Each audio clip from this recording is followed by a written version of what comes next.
Lately, I've been thinking a lot about courage. I've considered how it shows up in my life, when it does, and when it does not, and more importantly, how do I continue to develop more of it? So, to begin this week's rant, I thought we could begin with a question. Where does courage come from? A quick Google search would suggest the following: that the root of the word courage is cor, the Latin word for heart.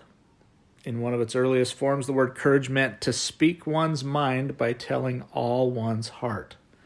And over time, this definition's been changed. We typically associate courage with heroic and brave deeds.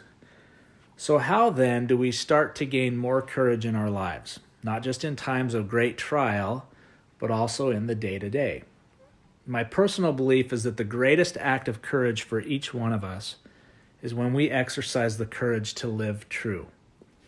The dichotomy of courage exists, however, where external influences, such as love and trust by those external to us, might strengthen our ability to go into the danger, while at the same time that same movement comes from an internal commitment to take risk in spite of the fear and repercussions of those external to us, even those we love and trust.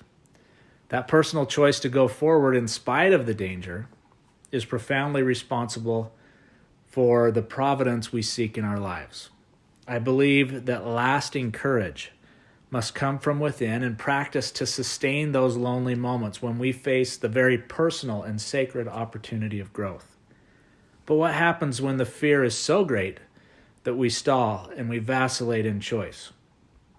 Years ago, I heard the following acronym and counterpart regarding fear.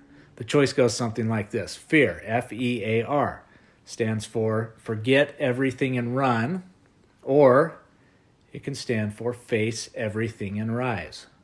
So when it comes to fear, do we see it and recognize it for what it is? Brendan Burchard said of fear, and I quote, "Outside of fears for physical health in dangerous situations, what we most often fear are three things. First, we fear loss pain, that by changing or advancing in our lives, we will lose something important to us. Second, we fear process pain, that the mere act or process of changing will be too hard for us. Third, we fear outcome pain, that all the effort we put into changing may not lead to a better outcome in our lives, that the grass might not actually be greener." So when it comes to change that I seek in my own life, here are some thoughts for you. When it comes to the change I seek, I've not changed because I'm afraid of ... I haven't chased or pursued my dreams with more courage and commitment because I'm afraid I might lose ... If I were to overcome all my fears and have the courage to take action to improve, my life would be different in what way? So let me suggest 5 primers as you work to develop more courage in your life. These will be 5 thoughts or really questions and things to consider.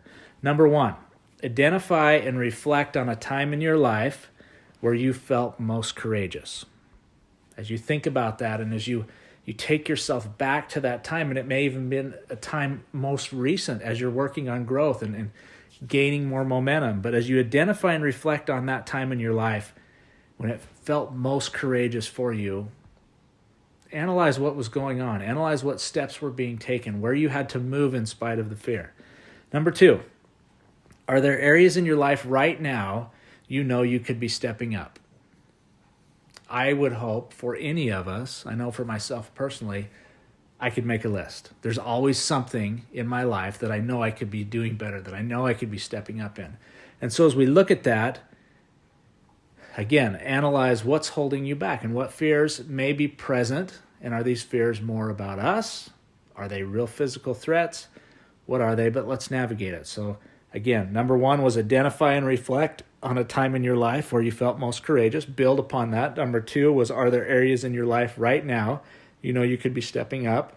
Number 3, is there anyone in your life you feel you should be more honest with than you have been at present? Remember, those external to us can be a great support, can be a source of love and support for us in times of change. Number 4, if you had more courage today, what would you stop doing right now? Again, more courage to stop doing the things that are getting in the way of growth. And number 5, if you had more courage today, what would you start doing immediately? The act of envisioning what we would do or not do with more courage in our lives gives us stumbling on my words. It gives us an opportunity to see ourselves better than we are now, to see ourselves in a stronger, more confident state.